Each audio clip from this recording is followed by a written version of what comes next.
એક ઝેન ગુરુ હતા, એની પાસે બહુ જ અદભુત ઘોડો હતો, બહુ જ રૂપડ, અને લોકો દૂર દૂરથી એનો ઘોડો જોવા આવે. એમ કે આવો ઘોડો તો બન્યો નથી, આવો ઘોડો તો બન્યો નથી. બધા લોકો જોવા આવે ને એક વાક્ય એવું કહીને જાય, બહુ નસીબદાર છો કે તમને આવો ઘોડો, તમારી પાસે આવો ઘોડો છે, બહુ જ નસીબદાર છો તમે, આવો તમારી પાસે આવો ઘોડો છે. એટલે ઝેન ગુરુ એવું કે ઉતાવળ કરો, મારા નસીબદાર હોવાના પ્રમાણપત્રો મને આ કહેવામાં ઉતાવળ કરો. એક વખત એ ઘોડો જાય છે અને ખોવાઈ જાય છે. પાછા એના એ ગામવાળા આવીને એમ કે છે, બહુ કર્યો તમારી યારે, ખરેખર તમારા વાઘ ફૂટ્યા, આટલો રૂપાળો ઘોડો તમારી પાસેથી વયો ગયો. આ હતો તો તમારી પાસે કેટલા બધા લોકો તમને દૂર દૂરથી જોવા આવતા હતા, મળવા આવતા હતા. હવે આ ઘોડો નથી રહ્યો, તમને કોઈ મળવા નહીં આવે, તમારા નસીબ ફૂટી ગયા, તમારા ગ્રહોમાં કઈક તકલીફ લાગે છે, જોડાવો કઈક જ્યોતિષ. ત્યારે ઓલા ઝેન ગુરુએ સ્થિત પ્રજ્ઞતાપૂર્વક એવું કીધું કે ઉતાવળ કરો, ઉતાવળ કરો. થોડો વખત પછી એ ઘોડો આવ્યો અને જંગલમાંથી એના કરતા પણ વધુ સારો કહેવાય એવો ઘોડો લઈને પાછો એના ઘરે આવ્યો. એટલે ગામવાળા તો ઢોલ નગારા વાગીને ઉત્સાહથી, હવે ઓહો આપણા ગામમાં હવે પાછા લોકો આવવાના શરૂ થઈ જશે, આ આખું ગામ છે વર્ગમધ્ય થઈ જશે, આપણી પાસે એક ઘોડો નહીં, હવે તમારી પાસે બે ઘોડા. તમે સાચું કહેતા હતા હો કે થોડી રાહ જોવો, ખરેખર તમે કહેતા હતા રાહ જોવો. નસીબદાર, તમારા નસીબ ઉઘડી ગયા, કેટલા નસીબદાર, તમારી પાસે એક નહીં હવે બે ઘોડા છે, તમે હાચા પડ્યા. તમે કહેતા હતા કે ઉતાવળ ન કરો. આ વખતે પણ ઝેન ગુરુ એવું કહે છે કે હજી કહું છું કે ઉતાવળ ન કરો. માણસો પાછા જાય છે, એ નવો જે ઘોડો છે એના ઉપર પોતાનો જ દીકરો શીખવા જાય છે કે નવા ઘોડા ઉપર આપણે હોર્સ રાઇડિંગ કરીએ. જતી વખતે વળતી વખતે આવે છે અને પડે છે, ને એ જ પોતાના છોકરાના બંને પગ નિષ્ફળ જાય છે, બંને પગ તૂટી જાય છે ને એ પગ પછી ઉપયોગ ન કરી શકે, એટલે ચાલી ન શકે એવી સ્થિતિમાં આવે છે. એના જ ગામવાળા ફરી વાર આવ્યા, ખરેખરો બહુ કરી, તમારા નસીબ ફૂટ્યા કે આ નવો ઘોડો તો આવ્યો પણ તમારા દીકરાનો પગ લઈને ગયો, હવે ઘોડાને તમારે શું કરવાનું, તમારા ભાઈ 2 નહીં 200 ઘોડા હોય, તમારા દીકરા એકના એક દીકરાના પગ નથી, બહુ કરી, આ તમારી યારે અન્યાય થયો છે ખરેખર. ત્યારે શાંતિપૂર્વક ઓલા ઝેન ગુરુ એવું કીધું, હજી કહું છું ઉતાવળ કરો, રાહ જો, હજી કહું છું રાહ જો. દેશમાં યુદ્ધ થાય છે, કમ્પલસરી બધા જેને સંતાનો હોય એને સંતાનો નાખવાના હોય છે, યુદ્ધમાં તો જવું જ પડશે, દેશ હારે એવી સ્થિતિમાં છે, એટલે તમારા સંતાનોને મિલિટરીમાં ભરતી કરો. દરેકે પોતાના 1, 2, 3 સંતાનોને આપવા દેવા પડે. પણ ઓલો ઝેન ગુરુનો જે સંતાન હતો એ તો ફિઝિકલી તકલીફ હવે એને થઈ ગઈ હતી એટલે ન લીધું. આ વખતે ગામવાળા કોઈ કહેવા ન આવ્યા કે તમે નસીબદાર છો એમ, કારણ કે ખબર જ હતી કે હમણાં એ માણસ એવો જ જવાબ આપશે કે રાહ જોવો. તમને ગામના લોકો ગમે એટલું કહેવામાં આવે, સમજાવવામાં આવે, તમારે આટલું જ કરવાનું થાય કે રાહ જોવો ને ઉપરવાળા ઉપર શ્રદ્ધા રાખો.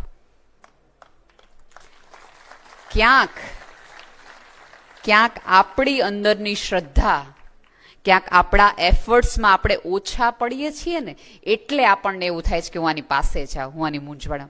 સાહેબ, આ જગતની ઇઝીએસ્ટ વે મેં કીધું એમ છે કે કોઈની તકલીફ અને મૂંઝવણને પોતાની કરો. અને મને અતુલભાઈ કીધું કે લગ્નમાં તકલીફ થાય છે. લગ્નમાં તો ખરેખર આમ જો ને તકલીફ એવી થવી જ ન જોઈએ. જો 2 લગ્ન જીવન ભેગા થાય ને એટલે કડવાશ તો ઘણી છે, 2 મીઠાશ ભેગી થાય તો કદાચ બની શકે જગત વધુ રૂડું થાય યાર. અને તમને ખબર છે લગ્ન કોની સાથે કરાય? જેની સાથે સુખી થઈ શકાય એની સાથે નહીં, પણ જેની સાથે તમને દુઃખ સહન કરવામાં વાંધો ન આવતો એની યારે કરાય. તમારું ટ્રાવેલિંગ કિટ કેટલી સારી, 1 જણના ઇન્જેક્શનમાં બધાય નાલી જાય, કાંઈ વાંધો આવે નહીં, પેકિંગમાં કેટલું ઈઝી પડે. અને કેવું છે કે આટલા વર્ષોના લગ્ન જીવન પછી દરેક પતિ પત્ની એકબીજાને એવું કહી છે, તને એકવાર માથું દુખે ને તો તને ખબર પડે કેટલી તકલીફ થાય, તો એક દી અહીં જાન તો તને ખબર પડે. પત્ની બિચારી એવું કહે ને કે મને માથું દુખે, તો પતિ તરત એમ કે રોજનું થયું તરત. એકબીજાની તકલીફોમાં નોર્મલ લોકોમાં આવી તકલીફ થાય. પણ તમે જ્યારે કોઈને એવું કહો કે આજે અહીંયા કઈ ફીલ નથી થતું, તો ઓલી વ્યક્તિને એ ફીલ ન થવાનો અનુભવ છે એટલે હાથ પકડીને એમ કહેશે કે તને હું તો ફીલ થાવ છું ને.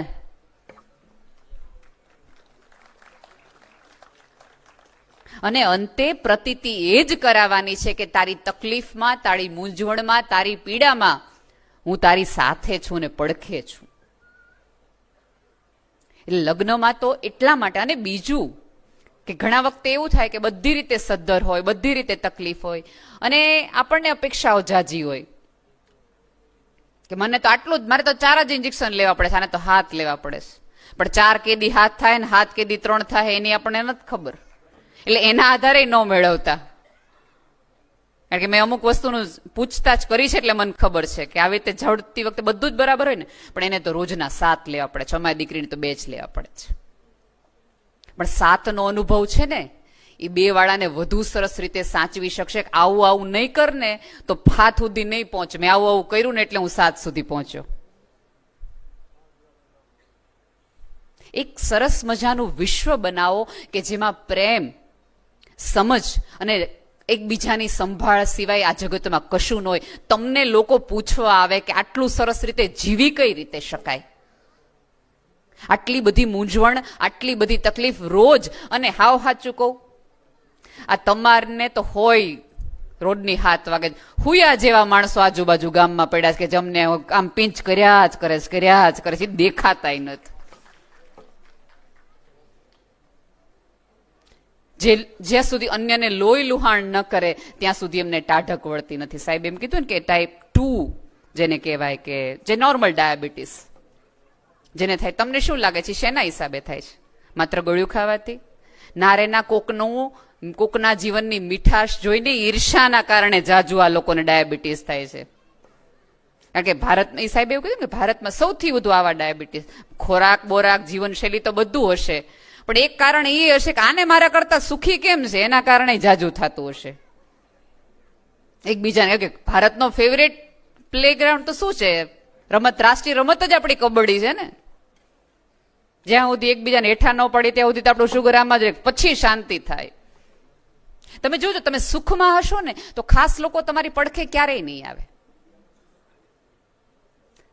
તમે ગાડી લેશો તમને કોઈ બાજુવાળો પાડોશી નહીં કેવા આવે, પણ તમારે ત્યાં મૃત્યુ થશે ને તો હરખે આવશે. અરે લાવો હું પાથરી દઉં, લાવો હું જમણવારનું કરી દઉં, લાવો હું આમ કરી દઉં. પણ આપણે ત્યાં તકલીફ એ થઈ કે આપણી શિક્ષણોએ, આપણા કોઈ પણ પ્રકારની વિચારધારાએ આપણને એ ન શીખવાડ્યું કે માત્ર શેરિંગ છે એ દુઃખનું નહીં સુખનું હોવું જોઈએ. એનું સાથે તમને એ સુખનો કંટાળો કેવો હોય. તમે સારામાં આ સોશિયલ મીડિયા અત્યાર સુધી બધાને ગમે છે શું કામ? કારણ કે એમાં શેરિંગ છે એ સુખનું છે. કે તમે ફોટો જોવો છો અને તમને 10 જણાને બતાવો છો કે જો તો ખરો આ સૂર્યાસ્ત કેવો હતો, આ કોફી જો કેવી સરસ છે, આ સ્વીટ જો કેવી સરસ છે. ઇન્સ્ટાગ્રામ ચાલુ કેમ ગયું આટલું સડસડાટ? કારણ કે મેં શેરિંગ સુખનું છે. જ્યારે તમારા થેલામાંથી તમારા અનુભવોના સુખના નીકળશે ત્યારે લોકો તમારી પાસે આવીને બેઠશે ને તમને એમ કહેશે કેમ જીવવું જોઈએ એ થોડુંક અમને કહો.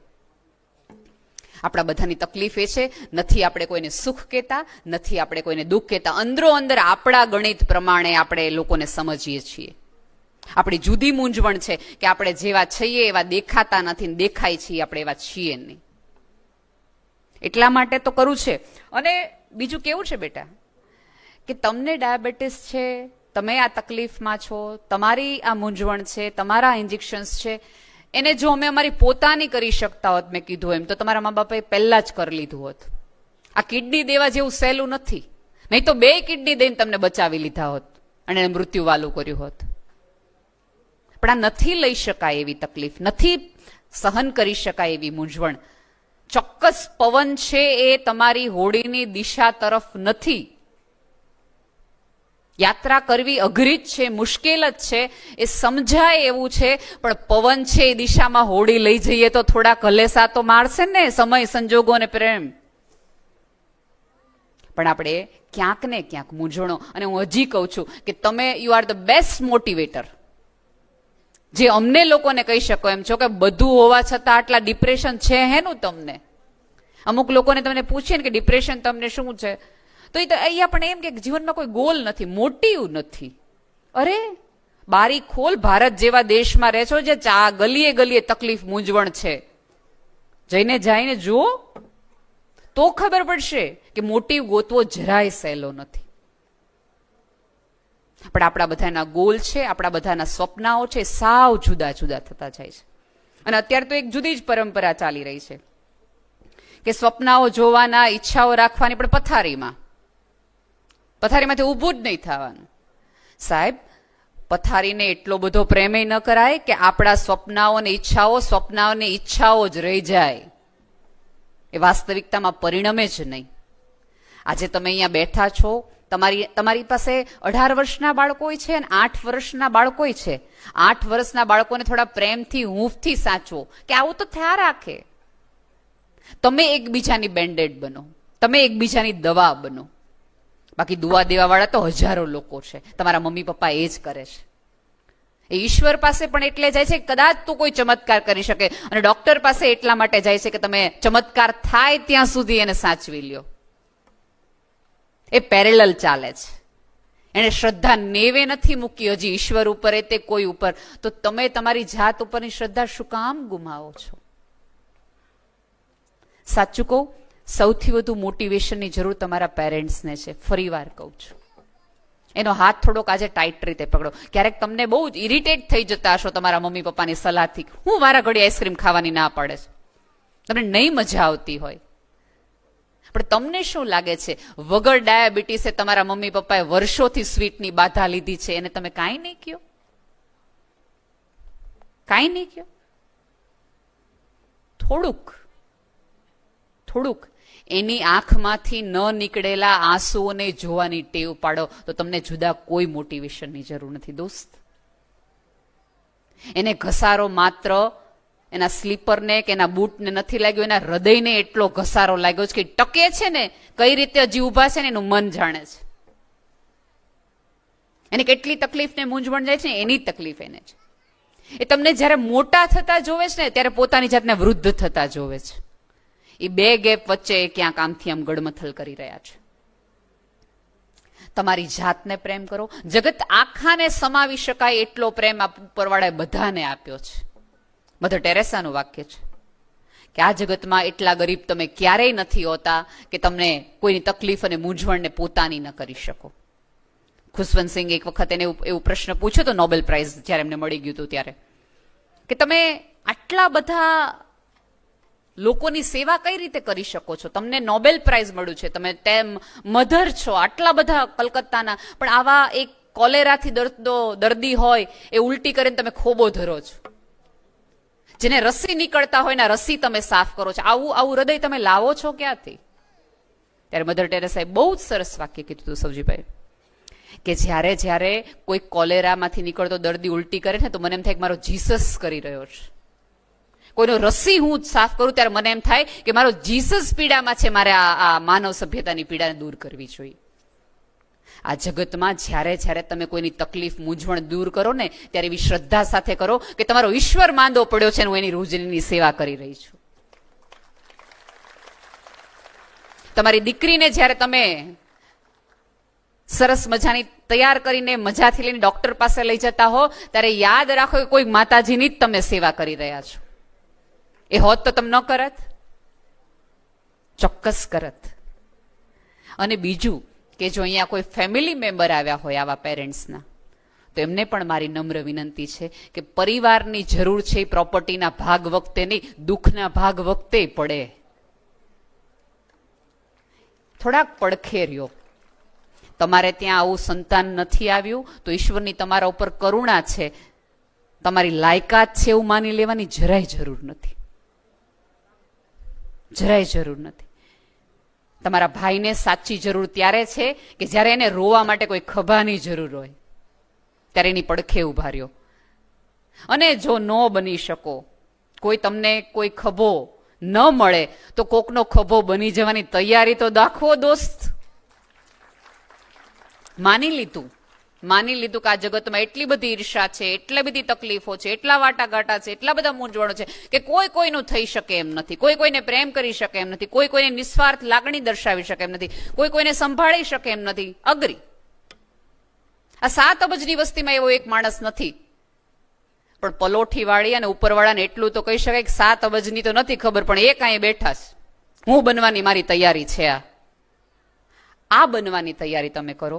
આ આખું ફેમિલી સરસ રીતે તમારી બાજુમાં, તમારી પડખે ઊભું છે. એને જઈને પૂછો, જ્યાં જ્યાં મૂંઝાવ છો. આ આખું ફેમિલી શું કામ તમારી વચ્ચે આવીને ઉભા રહે છે? ઓલા સાહેબે કીધું ને કે આવા મશીનો બનશે, આવા મશીનો બનશે.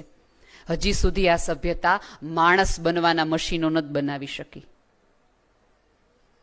એ બનવા માટે એકબીજાની તકલીફોને પોતાની કરો. થોડુંક પોતાનું સુખ કોકના નામે કરો અને કોકનું દુઃખ લઈ આવો. આ ખોટનો ધંધો જરાય નથી, યાદ રાખજો. ઉપરવાળાને સૌથી ગમતો વ્યવહાર આ છે. ચોક્કસ આપણને એવું થાય કે ઉપરવાળો સ્વર્ગ બનાવ્યું હશે ક્યાંક, પણ ઉપરવાળાને હજી શ્રદ્ધા છે કે આ માણસ ક્યાંક નીચે સ્વર્ગ બનાવવા માંડે ને તો ઉપરની મારી નજરે તો હું ફરીવાર આવું આ પૃથ્વી પર. અને એ સ્વર્ગ તમે ત્યારે જ બનાવી શકો જ્યારે તમે કોઈના સ્મિતનું કારણ હોય અને કોઈના આંખમાંથી આંસુ લઈ લેવાનું, લૂછવાનું કારણ બનો. દોસ્ત, બાકી આ જગતમાં સંભળાવા વાળાની આખી જમાત છે. સંભળાવા વાળા તો ઘણાય મળી રહેવાના છે.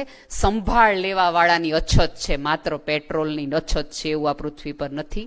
તમને ઈશ્વરને પ્રાર્થના કે તમે પ્રેમ કરી શકો એટલો પ્રેમ ને એટલી પ્રતીતિ આપ સૌને મળે. ધન્યવાદ.